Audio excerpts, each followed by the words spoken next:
Welcome and thank you for tuning into the JoyTutor podcast. I am your host, JoAnna Williams.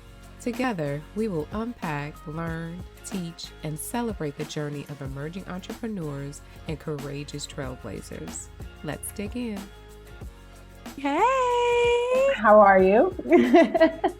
Wonderful now that we are finally connected. And I must say, thank you again for being flexible and rescheduling. I'll open and share that with the audience because sometimes we get so caught up in perfection, myself included, and going and going and going. Sometimes I don't know when to stop, and then your body tells you when to stop. And it was a moment where you and I had a podcast interview scheduled, and I'm laying on the couch, burnt out from the soul to the body, and realized I had a text message, and it was from you saying, "Hey, I'm on Zoom." That's when I knew it was time to rest. Okay, so audience, I'm opening up already with a lesson. Listen to your body, follow your self-care regimens, and I am nasally. It's all right, we're gonna work through it, but I definitely am excited to get Miss Bridget on the line. Hello, welcome. Again, thank you for your flexibility, and please introduce yourself to us. Well, I'm Bridget Papino. You might know me as B. You might know me as Jersey Queen 201 on everything. You might know me from We Are Jersey. And We Are Jersey is what? Do tell. So We Are Jersey is a media company that bridges the gap between creatives, culture, and the community through events, journalism, such as We Are Jersey magazine, and just pretty much any possible way with creative content to bring the community together in different ways, in different niches. Magazine publication, correct? Mhm. Are you guys digital, print, both? How can a customer get your copy in their hands? So we do have physical as well as we have digital. We can be found on www.wajmagazine.com. You can search us, We Are Jersey, we come up. Give me the history behind the name, because before we record, I said, I love the name. I'm such a communal person. Names are everything, right? What made you choose We Are Jersey?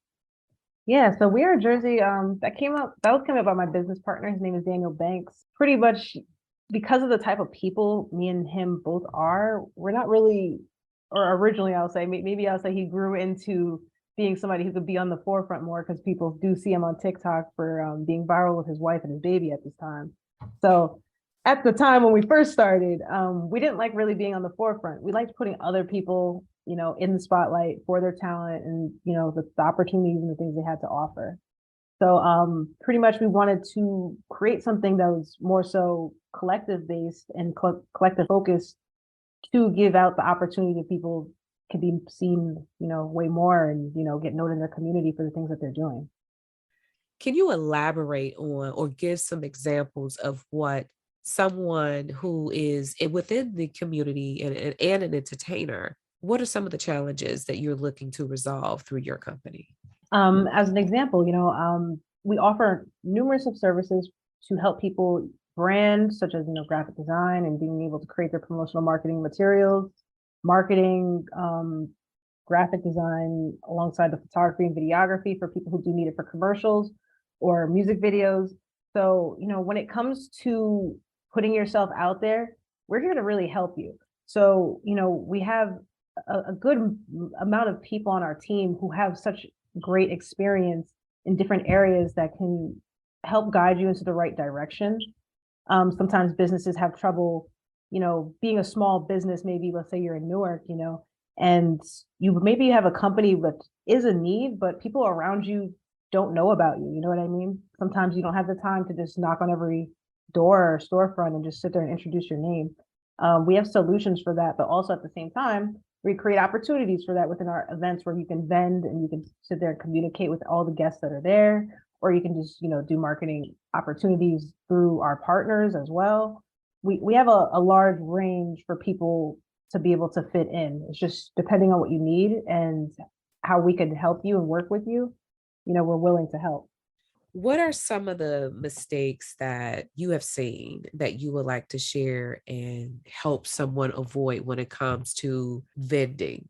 When it comes to vending, I personally do feel that there's a lot of vendors who come with also not, besides not having enough business cards, they don't have something that they give or provide for people to remember them. There's a lot of people who are going out to support a lot of different events with vendors, but not enough people are thinking about how are you going to get remembered. So, not enough people are really creating something unique to give out, even as a freebie, maybe, so that they could take you home. And then, sometimes they might stumble across the product or whatever they received from you when they're just in their room or in their home doing things. And then they remember you, remember how they got it, and they remember your product. It's kind of like a trail that people just kind of forget about. They just give you a card and just hope for the best. Cards, and there's definitely so many new types of cards besides just having the paper card, because there's like phone business cards too, and you can just put your phone up to somebody else's phone. So like there's so many different ways. It's just doing things that people can remember you by. As you know, I'm interviewing a lot of entrepreneurs, and some do attend and sign up as a vendor. What are some of the other great things that you're seeing that businesses are doing and that other owners could possibly do as well? Some great things that I'm seeing at this time. I see a lot of collaborations, a lot of great collaborations happening where I would say maybe before COVID, it probably wouldn't have happened, but people are starting to understand not only how business works on a small level and on a grand level, but also understanding that partnerships and collaborations are one of the best ways to grow your business.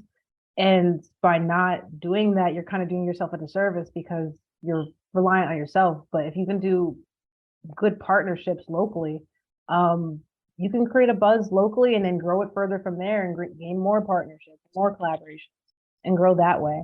A lot of people are focused on like ad spend and a lot of things that just spend money for your business, but by creating those partnerships with value, you'll be able to probably even save. So in reality, everything connects. We naturally don't think about it because we go around every day. We go to work and then we come home and we use all these things, but Apple might have a partnership with another business that I buy from, and then they offer a gift card when I buy from them. We could do the same thing always. Why did you start your business? Honestly, this might sound be like a different type of answer, but who else but me, at this point, you know what I mean? If I was given the thought, the idea, the vision to do it, does it really matter for like what else everybody else thinks or whatever, you know what I mean? Like it's what I want to do, so it's what I'm going to do. You know what I mean? If I feel like that's what I'm driven or called to do, and help people in this way, that's just what I've meant to do. You are in somebody's business right now. Someone felt that and said, "Oh, I love it. And why am I not thinking that way?" And I say that because just the confidence that came through your response, we have to stop and sit in that for a second. Wait a minute. I love it. Thank you for bringing forth that confidence and that posture of knowingness and self assertiveness. That's a breakthrough for someone, that right there. So thank you. As I talked about my personal challenges and some of the other listeners who may have struggled with like imposter syndrome, what have been some of the challenges that you faced and how did you overcome them? Feel like a lot of the problems or the challenges that I faced were mostly my personal life. For me, for people who don't know me, I lost my father when I was in 8th grade. Then I lost my mom like 4 days after my birthday when I turned 25. And I would say between losing my grandma last year, like you just like start a fire under your ass. You know what I mean? Life is short, and the best way to really put it is like if you want to do something, don't wait on it. Don't wait for the right time. Don't wait for forever. Just do it. Yeah. And for me, I had a lot of time to reflect. I had a lot of time to think about my mistakes and the things I want to do and how I can correct my mistakes. And correcting my mistakes started with my confidence and it started with my mentality. And without changing those two things, I wouldn't be able to still do the things I'm doing today. Life is definitely a gift. And the most important time is now. There's never a perfect time and never a perfect situation or scenario. And I was just thinking about that yesterday as I was driving through Long Island. There was a car that was sideways on the highway, and all these cars are going around and going around. My life literally was like, okay, flashed before my eyes. So I had to make a lot of quick decisions. And in that moment, I will say that the things that had my heart heavy and sad when I woke up that day, yesterday, I didn't feel that in that moment. It just really gives you perspective when you come to understand the gift of life and how we can show up not only for ourselves, but for others as well. So thank you for sharing that with us for sure. As far as applying who you are and your mission, what is your vision for your business? It's hard to say because when I get asked that question, I'm often in times that are like where my business is further than I already anticipated. I would kind of say I can't limit myself and give myself a vision only because at this point, like within the last year, I've acquired a lot of great people on my team who've taken the vision further past than I anticipated. I never anticipated to work with Frankie Edgar. I never anticipated to work with Malcolm Jenkins. Our next cover, which I haven't announced yet, I never anticipated of working with her. So when I say that, like at one time I had a certain specific idea of how everything would look, and it's going to be like this, it's going to be like that, and the universe did its thing. It's better than I imagined, so I'm gonna let them keep doing what they do because it's brought in a lot of good surprises. So the power of visualization, right? And surrendering, it sounds like you did, where you visualized it and said, okay, universe, spirit, it's in your hands. Now you do your job. I'm gonna mind my business. Pretty much, yeah. When did you actually start your company? So we technically did start. So we are Jersey Entertainment Side 2012. The magazine started in 2014, but we formally became an LLC around COVID because, of course, around that time we are like, should we go for it? Should we not? Went for it. When you officially started 2020, Mhm. when did you really feel like, okay, mama, I made it? We have clients now. Do you remember that moment? I would say one of the moments, being that one of our previous covers for September 2021 was a Kia, and she dropped the Jersey anniversary song that was viral everywhere, and everybody was doing those videos dancing to it. And she was our cover right before she dropped it, and I was having a conversation with her because it was around the time that she lost her grandmother, and a few months later, that song was you couldn't ignore it. You couldn't hide from the song. It showed me that there's divine moments, even with some of my clients, and we're both on the right path. And how did you make those type of connections? I guess it's really honestly between networking and my team. And then I'm somebody who likes to connect with my clients one-on-one. I'm not really necessarily like a loud person, so that's why people don't always see me all the time. So when I do get to connect with them one-on-one and I actually get to know them for them, besides whatever social media likes to show me, sometimes you realize it's for a lot of people it's much deeper. So when you see certain things happen on the bigger side of the industry, I see why they're having the struggles that they have in the bigger side of the industry. And that's why I also do see that there's people who's talented who aren't there yet, and they deserve to make it there because once they get the baton, they're going to know what to do with it. And speaking of the baton, who have you come across in your business that has passed on the most impactful pearls of wisdom or baton? That's a tough question, because I feel like the things I learned even in real estate applies for both, as well as for the entertainment side. Personally, I've learned a lot from my team leader, which is Naeem Boucher. He's one of the biggest real estate agents, and we're on the biggest real estate team in New Jersey, fastest growing. And he really challenges you from having the mentality in fear and stopping yourself. And there's so many people in the world, and there's a lot of people who sit there mentally and fight themselves and regarding their decisions or whether they should make a move on this business or whatever they want to do. He teaches you to just do it. And that has been a major help all around. So I apply it to the media industry a little bit differently because I know the mindset is a little bit different there too. So keeping a positive mindset and just going after what you want. To touch on the partnership relationship, because friendships can be difficult at times. Singing groups and bands, they seem to dismember over time. What made you partner and how has that partner relationship been? Okay, so I definitely agree when it comes to friendships. It's just me and him been friends for so long, and well, one, I'm a Taurus and he's a Virgo, so it's not too hard to, to get along and whatnot. But when it comes to the bigger picture, that's always what's most important. And if you're dealing with somebody who's a mature individual who understands like that, of course things aren't black and white because, there's so many variables, regardless if it's emotions, regardless if it's time, regardless if it's money. There's so many things that are a variable to a partnership.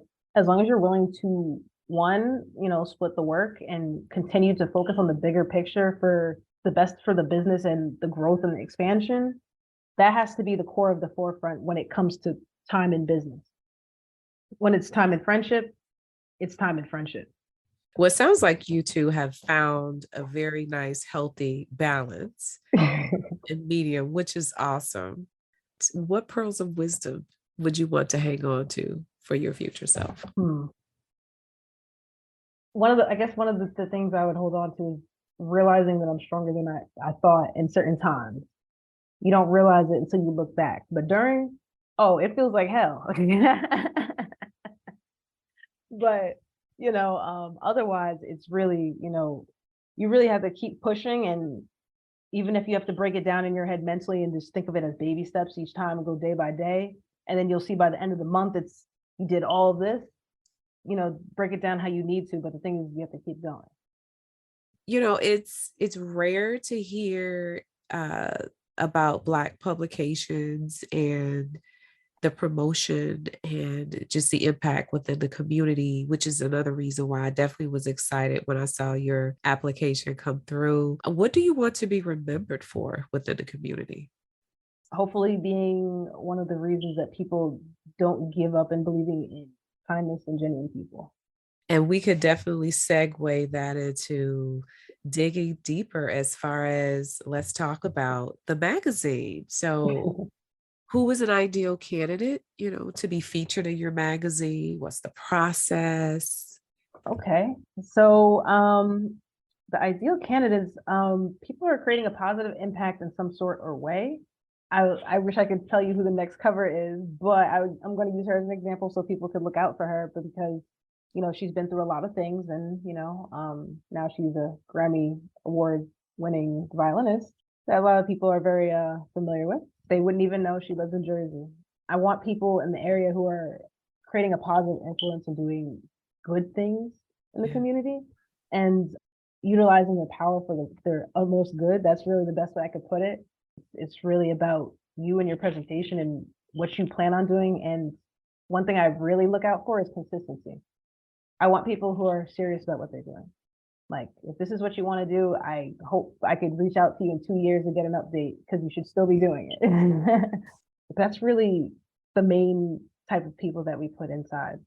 Can you name drop? Who have you featured in your publication? Yeah. Well, of course, Frankie Edgar. A lot of people know him. He right before his retirement fight that just passed. It's from Tom's River. Malcolm Jenkins, Piscataway, who's just the Malcolm Jenkins Foundation. So him and his mother are on the cover of our most recent issue. Previously, we've had Justina Valentine, Felicia Temple. I had a few actors that might have been on some Netflix shows that a lot of people have seen, on like a Spike Lee show that used to be on. There's a lot of people that we've featured from all over. We featured people from not only New Jersey to New York to Australia, Europe. We featured. How are individuals brought in? Are they referred or do they apply? They could be referred. They could be, they could apply. They could also try to pitch to us with my publicist and sports editor. Her name is Amber. There's a few different ways. There's placements that are paid placements if they choose to be, depending on what time of year when they try to inquire. There's definitely opportunity. It's just really, what are you doing? You know what I mean? Your upcoming cover, whose name we will not drop, who I think I know who you're talking about, is so dope and inspiring. You know you're talented, you know your worth, you're willing to do the work, but you simply do not have the exposure or the marketing or the publicist. Any advice to someone who's going through that? I I would give the same advice that I give to the artists that I work closely with, especially. When it comes to budgeting and trying to hit your goals, you have to sometimes think out of the box because in all honesty, everything these days is expensive. Everything's expensive and with the pandemic, a lot of people there's a lot of new people who are experts, so sometimes you don't even know where to go. But you can never go wrong when you do it yourself in certain cases. So, when you see there's events and opportunities to network. Granted, yes, you may have to pay the entry fee of 10 to 15, $20 to get in certain cases, right? But if you go there, you socialize, and you leave after talking to almost everybody in the room, you're gonna gain more followers than you would have got if you paid for an ad and wasted that money, and those people probably just looked at it and scrolled past. Build the one-on-one relationships as much as you can and build it upwards, sideways, below, you know what I mean? Don't only try to skip to the president of the record label or something, you know what I mean? You really have to build in every direction, and talking to people and building relationships is one of the best ways to do it. It's the old school way, right? Yeah. It's definitely still relevant and it's very effective because I've had folks prefer me, just I've spent so much money advertising on Facebook and Instagram, but my true and best clients have come via recommendations and networking, which is the reason why I too have been trying to create events where we could come together and network and not just connect via social media. Any tips around someone who's too shy to network? I can only say honestly that used to be me. That used to be me, but real estate took that part out of me. Truthfully, my business partner already had it out of him, but I was still like, you could talk. In all honesty, it's just really all the things that you're thinking about when you're talking to people. You might be worried about, like they're not thinking about that. They're just trying to get to know you and your story. They just want to know you. They want to know what you're doing. You know what I mean? They want to hear about it and see how you guys could work together. And the world will never know when you don't say anything. And this is true. I also want to touch on the other aspect of your business. You stated graphic design support, all of Mhm. that. Can you elaborate a little bit more? Yeah, literally everything. I have on my team somebody who he's multifaceted in every sense, shape, or form. Honestly, he does videography, photography, graphic design. And when it comes to graphic design, though, he can do pretty much anything. I've even used him for real estate for like 3D architecture. We help artists with regardless of it being cover art or needing content for their social media, really, because they just love to post, of course, or just for businesses needing product placements or product graphic design for advertisements. We're not really limited on which end we could do stuff, only because it's like we work at the private in the sense like we could do wedding invitations and things like that, but he designs the magazine. We work both sides. Why would you say it is important to have your type of service? We've worked with different customer avatars of all different types, between the regular music listener who just happens to maybe want to book something, or somebody who wants to have a business with prestige on the exterior and how they present themselves. It's really the experience that our team has with working with different tiers of people in different stages of their career or building their business. We're able to communicate and reflect what they want because we understand. We've been there. Social media and it's tedious. It takes a lot of work. It's a huge commitment, which is also key and very important, for someone like you to come in and like JoyTutor, I'm doing it all, but not for long. Trust me, not for long. I can't do it all. It's not like I can't sustain growth on that path, but just understanding how entrepreneurs do not have to do it alone. They do not have to take it on. Just simply pass it over to the experts like yourself. In closing, is there anything that you would like to share with the audience as far as your business, tips, advice? Yeah, I think what I've been saying to a lot of people lately is that love makes the world go round. So, always try to remember that in everything that you do, including times if you're angry, you're sad, bring yourself back to center and remember because that's what the world needs. And you're a loved being and you're a loving being. Just continue to spread that all throughout your life and the people that you encounter. And I know someone else is out there saying, well, how do I bring myself back to center? Bring yourself back to center by bringing yourself back to gratitude. When you look at life and how precious it is, that will bring you back to gratitude. My drive home last night, that being in that situation instantly snapped me into gratitude. And I'm grateful to have you. Please tell the audience again how you can help them and how they can find you. So if anybody needs anything regarding creative content, branding, graphic design, entertainment services for events, I can help them with that or real estate. If you want to find me, I'm Jersey Queen 201 on all platforms. Such a pleasure having you. We will be checking and following up. Thank you so much, my love. No problem. Thank you for having me. Thank you for joining and listening in. We greatly appreciate your time. To learn more about our business development classes, such as how to start a business, business plan development, and if you have a Wix website and you're struggling with updates, we got you. I'm also excited to announce that we've launched our new Entrepreneur Roadmap and Execution Planner along with the class. The class is maxed out at 14 registrants, therefore the class books very fast. However, we do have waitlists available. Sign up at JoyTutor.com. Also, last but not least, you can follow us on all the social medias at JoyTutor or JoyTutor Inc. Until next time, take care.